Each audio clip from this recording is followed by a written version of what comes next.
Ahoana marina, mbola mendrika hitantana firenena ve ny fitondrana be skandala ity? Roa taona sy tapany mahery kely izao no nitondrany Rajoelina ny firenena. Roa taona sy tapany nahatsapana fa voafitaky ny lainga tsara lahatra ny vahoaka malagasy. Ny fomba nahalany azy da efa tsy mazava satria dia antapitrisany ireo doublons zay nambarany Cheny, fa tsy misy fiantraikany teo amin'ny voka-pifidianana. Ireo zay bado ihany angamba no mety ino izay ny lainga anamarinany ny fangalaram-bato teo amin'ny fifidianana izany.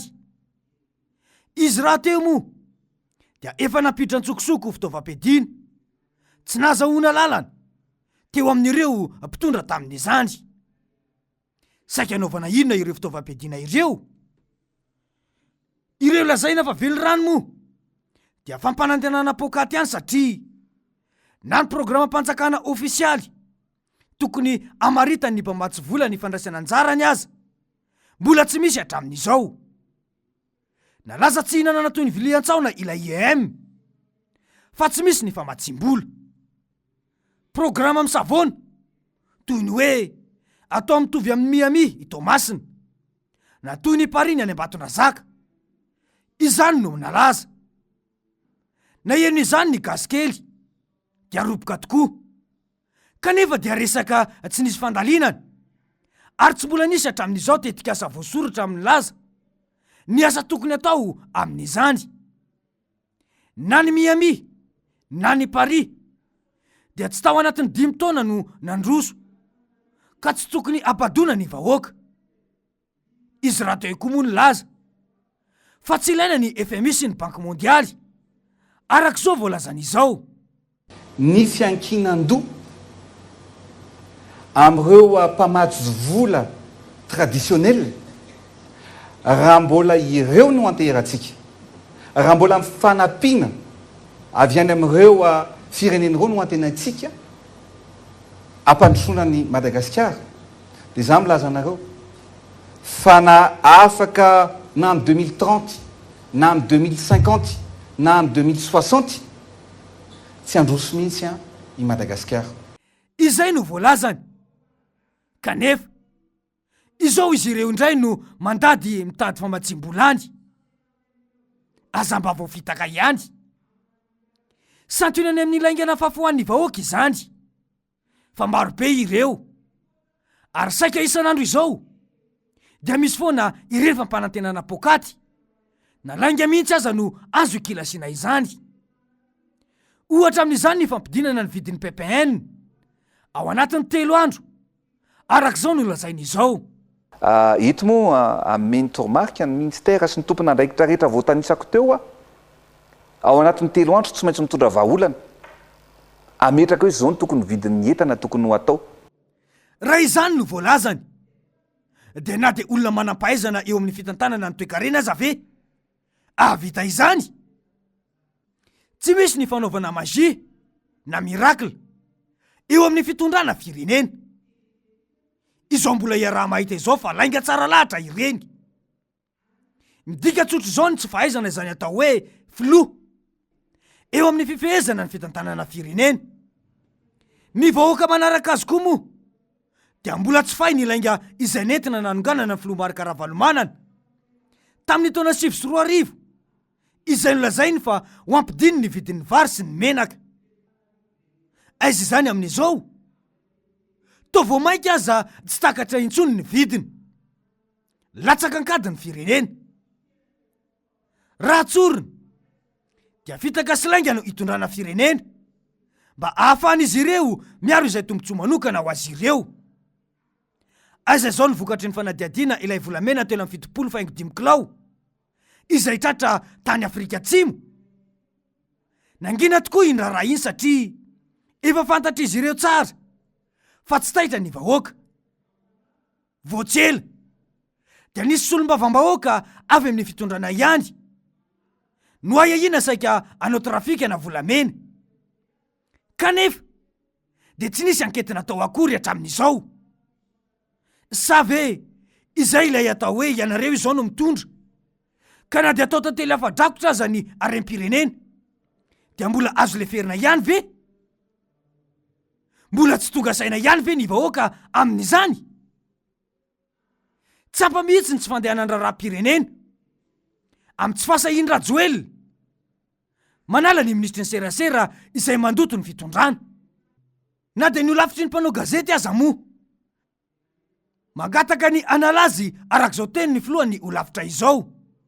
Ary miangavy ny filohan'ny repoblika izahay ongoto teo ministry fa manala bavaka anao ary manaratsy endrika anao ary animban'ny sarinao eo anatrehan'ny vahoaka malagasy sy izao tontolo. Rehefa mitsabaka loatra ao anatin'ny raha tokantrano ny olafitry ny mpanao gazety ny ministera dia aoko ho fantany fa zay tsy mpiasa tranony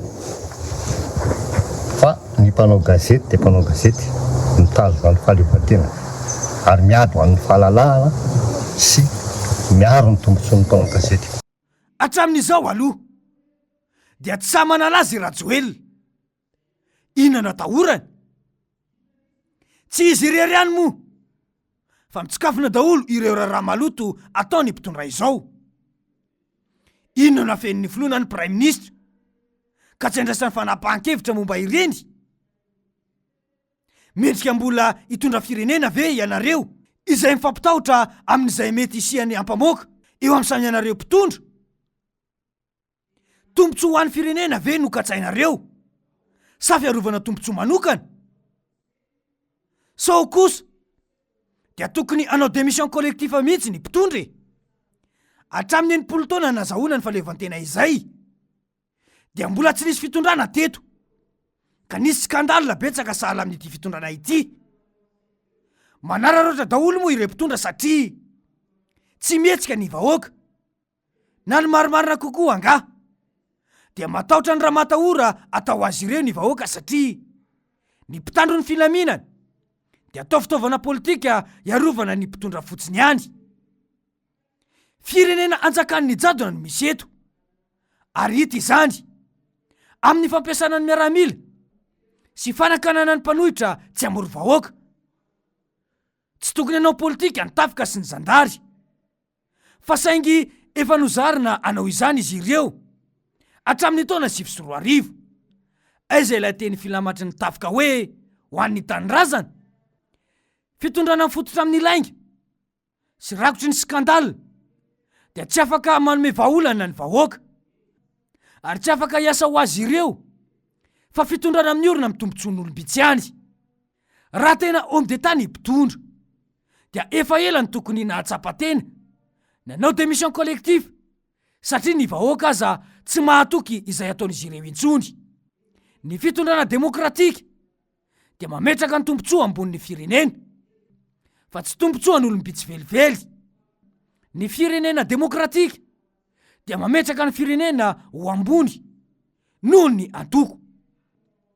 Raha toka mahatsapa fa mandeha amin'ny lalana tsy tokony izorany ny firenena ary tsy afaka hitondra intsony ity fitondrana rakotry ny skandala ity dia efa nanao fitsipaham-pitokisana ny governemanta, ny solombavam-bahoaka na nanao empêchement ny filoha mihitsy aza.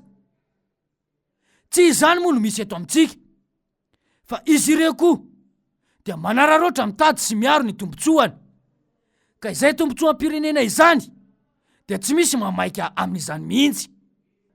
Ao anatin'izany skandala rehetra izany dia adino tanteraka ny fahantrana sy ny fidanga ny vidim-piainana. Ny vahoaka raha teo ihany koa variana amin'ny fitadiavana sy ny famelomantena ko atao izay indrindra no ararotin'ny fitondrana mba tsy andraisany andraikitra.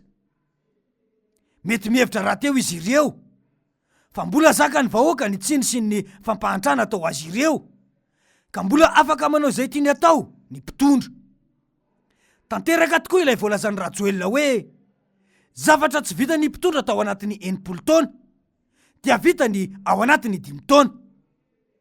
Tsy mbola nisy fahantrana lalina toy izao hatramin'izay nazahoana ny fahaleovantena izay. Tsy mbola nisy mpitondra an'ity firenena ity ka ny lainga sy ny fitaka no nitantanana ny firenena. Tsy mbola nisy fitondrana miady an-trano sy rakotry ny skandal raha tsy ity fitondrana Rajoelina ity. Ko ampetraka ny fanontaniana hoe mendrika antsika malagasy ve ny hitantanan'ireo mpitondra be skandal ireo mbola anaiky izany ve ny vahoaka fa ahoana mariny